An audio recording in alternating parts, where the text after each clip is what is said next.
dito tayo sa kitchen. Yan, magluluto tayo ngayon guys ng fried rice para sa alaga ko. So, eto yung mga ingredients natin. Yan. Ito ay beef. And then ito ay tuna, ay salmon. Igigisa natin tapos magluluto tayo ng fried rice. Yan. So, painit muna natin itong kawali. Very healthy fried rice for my kulokoy na alaga. So, una guys, ayan. Mag-isa muna tayo ng sibuyas. Yan. Giza-giza.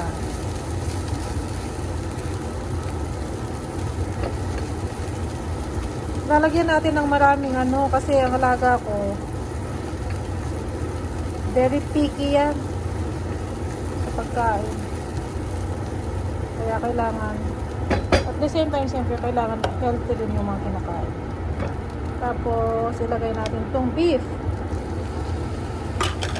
Ito guys yung beef na inaano sa samji. Yung nilalagay sa hot pot para madali siyang lumambot. Then, isunod na natin yung salmon.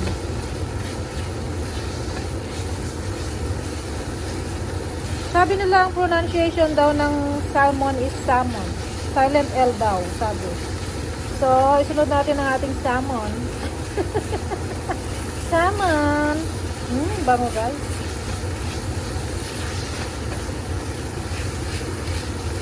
Ito ay fried rice na puro sahog.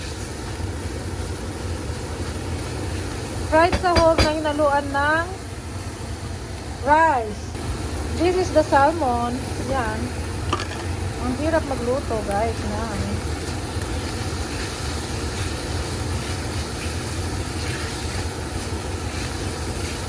Isa lang ang hawak. Wala akong assistant.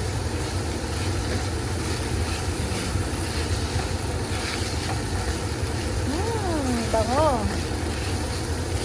Pagluto kayo ng ganito guys, for sure magugustuhan ng mga nyo. Pag-uwi ko ng Pilipinas, pagluluto ko ng ganito lagi yung bebe ko.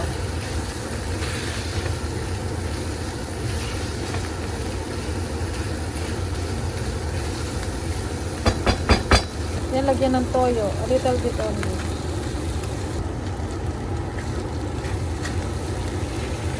Yan. Ganit. Tapos, maglagay tayo ng gulay.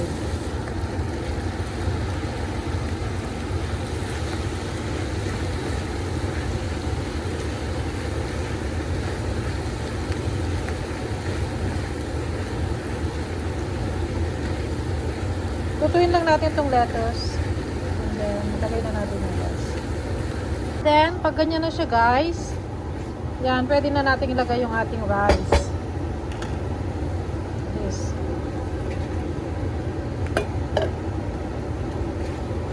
Dalawa na kami dito. Kakain. Yan, lutuin lang natin.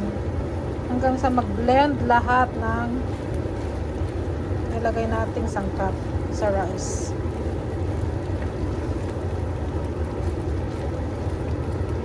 Para pag ganito kasi yung niluto nyo guys, no need nang magluto ka pa ng ulam kasi andyan na lahat. Pack na yan.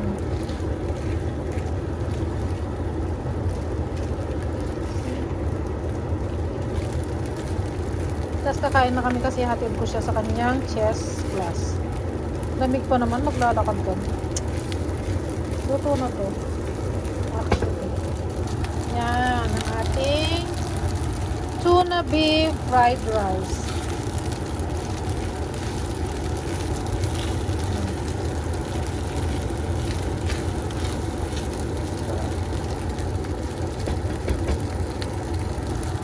Yan. Slowly.